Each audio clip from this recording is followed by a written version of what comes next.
Ken took a model of, or they used a shelter in Arkansas as a model for this one, and we brought it down here, and we think it won't go anywhere. Gary, you can push on it as much as you want to. But it's unique in its design. It's like nothing else at Worth Ranch. And as you can tell on the way in, we are at the end of the road. I think Gary would appreciate that because our troop was like that. We would go out and do the high adventure stuff. We'd go out as far as we could and do things that we like to do when there was no one else around. So if they're daring enough to come to this campsite at the far end, they'll have a nice shelter to enjoy. We're sorry that it's not built yet, but there will be a fireplace there. And this is the second shelter at Worth Ranch to have a fireplace. The other one's at Todd.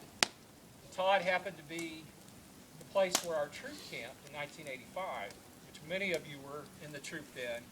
We had a wonderful week at Worth Ranch, and there's a fireplace there.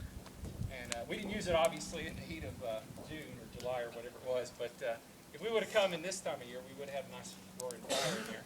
And people who come down here who enjoy your shelter will feel the same way, I think, after driving down that long road or hiking the trail. There's no road. Right? There wasn't a trail. Well, actually, this campsite, if you go as the crow flies, is the closest bottom campsite to the new dining hall. So those who camp here during the summer and hike up actually have a nice, beautiful trail to go in. So I'd like to not be the only one to talk today, so I'd like to ask if others would like to come up and say a few things before we let Gary talk, because I do want him to say something today. Do you want to? I'm going to try. Okay. I was Gary's patrol leader, and we went to Belmont together 50 years ago last June. Yeah. It means you're 12, right? And real quick, like, That was the first time we went. I know there's a lot of stories, but I remember we were in Tent City. We were going home the next day, and we'd just gotten off the trail. We'd been hit by bears 3 times. We felt pretty good. We felt pretty tough. And we crossed trails with a group from New York City. And these guys had these brand new Walmart special Western hats. And we were talking with them and pardon me? They had Walmart back then? No, they didn't. I think it was Kmart. There you go. But Jim Houston and I believe Robert and I were talking to them, and we weren't getting along for some reason. We were making fun of their hats.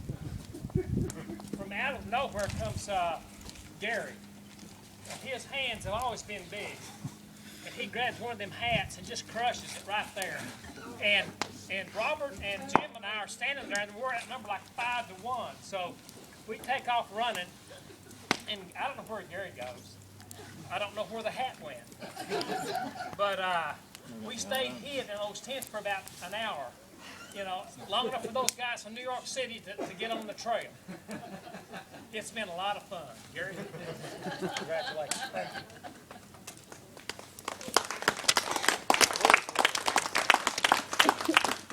So, for those of you that don't recognize me, I'm Lauren Long. There's not a memory I have in scouting that doesn't include Dr. Neisler. I remember one of the first, I was actually still a Cub Scout.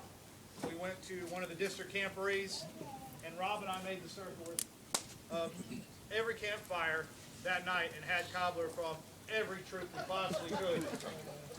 And we took turns vomiting off and on most of the night. And I remember going over to Dr. Neisler and saying, Dr. Neisler, you got to wake up.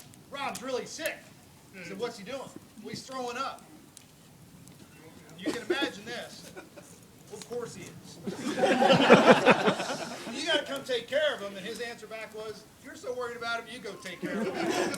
And he was back to sleep. I think he probably said about the same. He said, "Get me in the tent or out of the tent. Out of the tent, then don't worry about it." A lot of sympathy in our childhood. Hey, but if everybody, could we just go around and you don't have to make a speech, but everyone who is associated with Dr. Neisler, you know, whether you were a scouter or a scout, just introduce yourself and let them know you're here. We'll start right over here. I'm Mario Garza. I'm the Assistant District Commissioner for the Mustang District.